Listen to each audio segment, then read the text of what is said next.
stagmantv.com. I'm sure by now you've heard, you've seen, you've watched season 1 of my produced programme, which I called last year, I called it Benidorm, the greatest story never told.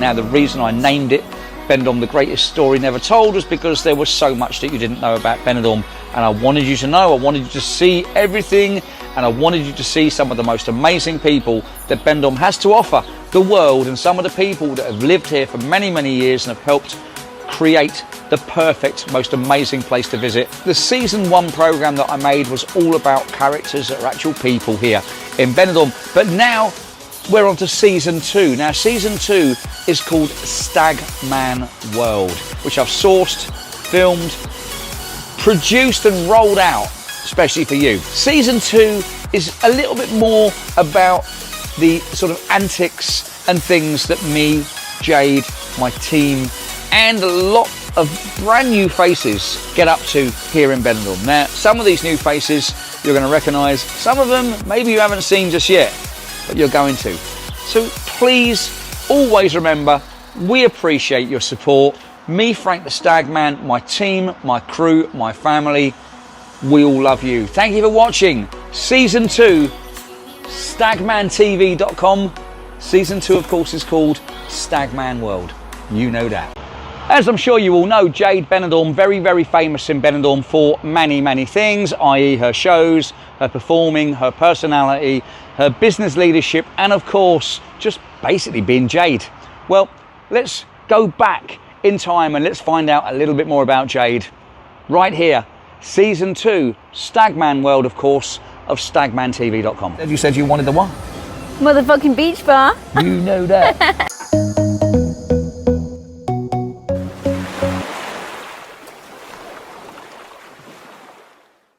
Right, so Jade, showtime today again, yeah? Yes. Show and shot today, so it's an extra special one.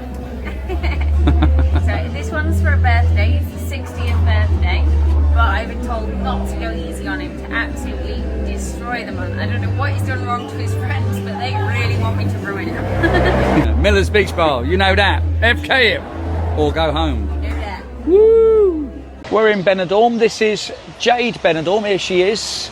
And I wanted to ask Jade a few questions. Obviously, I know all the answers, but they're questions that I get asked all the time about Jade. So I thought that Jade could answer these for herself, really, and let you know a little bit about her journey to where she is today.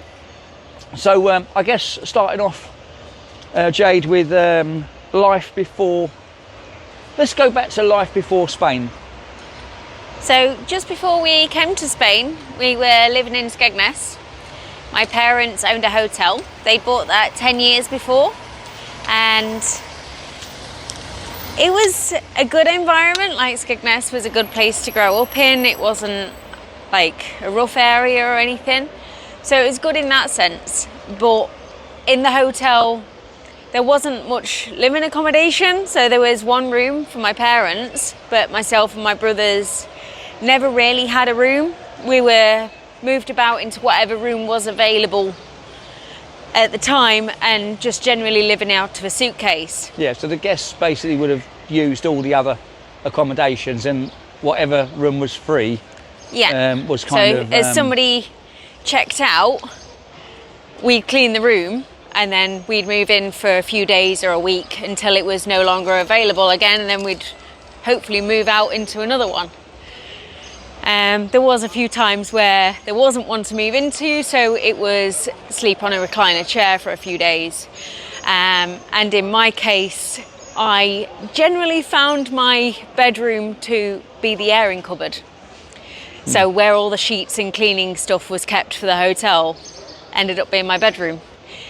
So that was fun, very small, Harry Potter-ish. Yeah, but that's the thing, it's something that people wouldn't really believe, you know. Yeah. You know, so, okay, so when you moved to Spain, what was it, how was life then? It was good. It was a bit of a weird outcome, really. It wasn't one that I'd expected. and it wasn't one that I'd planned. My parents went on holiday. While we had the hotel, they went on holiday to Spain with no plans. And they rang me a few days later and said, we've bought a hotel. They rang me a few days later and said, we've bought a house in Spain. Can you put the hotel on the market for sale? I was like, So time to pack really? your bags. Yeah. This has never been a conversation before. Where has this come from?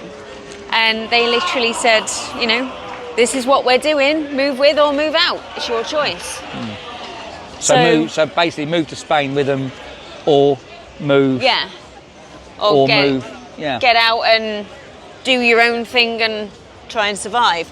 Yeah. I had no savings at the time because it all got put back into family stuff. Yeah. So there wasn't really much chance to get out.